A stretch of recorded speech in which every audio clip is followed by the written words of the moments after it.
talk to you guys today is called Within a Virtual Crowd, Exploring Human Movement Behaviors During Immersive Virtual Crowd Interactions. So the paper investigates an exploratory study, the paper presents an exploratory study and a follow-up study aiming at investigating the movement behaviors of participants when immersed within a virtual crowd.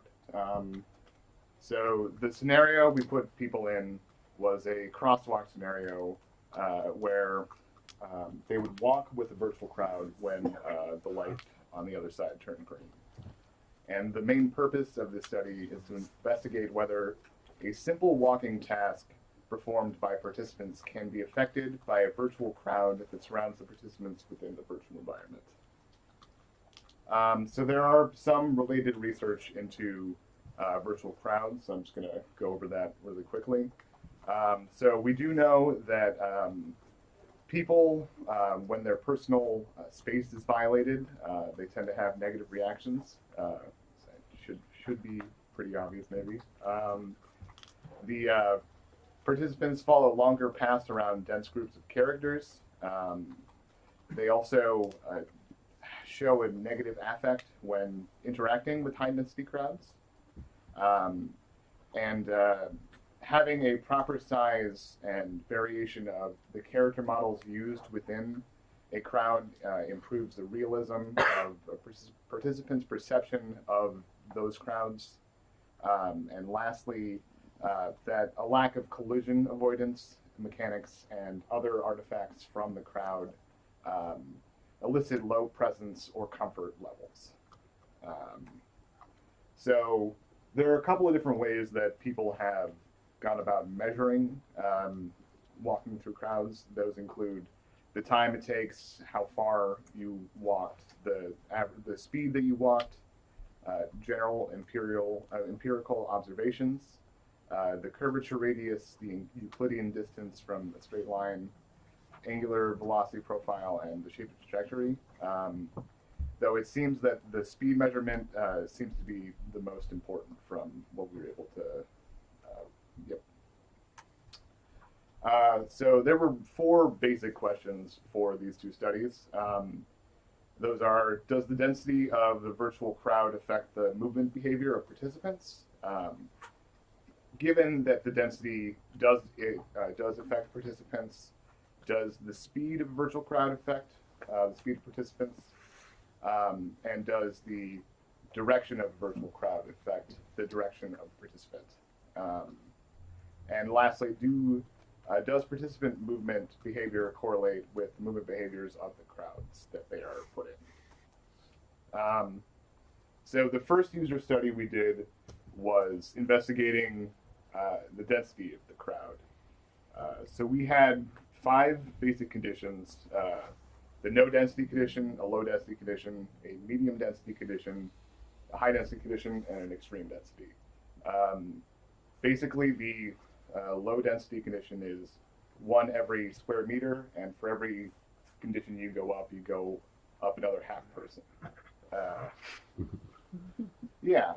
So we measured these with 3 basic things: time it took them to get from one side to the other, the average speed that it took them to get to the other side, and the deviation from the position, the direction of the crowd, and where they actually ended up. So for this study, we had 18 people, 3 female, 15 male, all students from ages 19 to 27, with a mean of 22-ish, 3.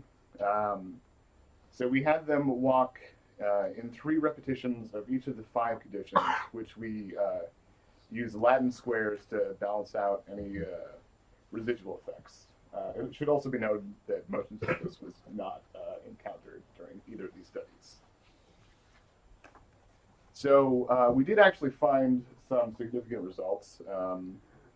We analyzed the data with an ANOVA on the 5 conditions with individual differences being assessed using Bonferroni at p less than 0.05.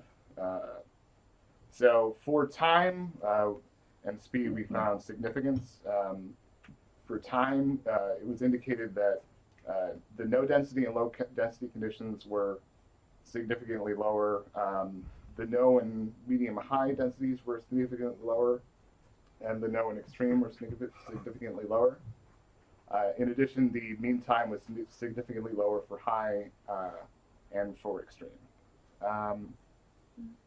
For speed, the pairwise conditions indicated that that during the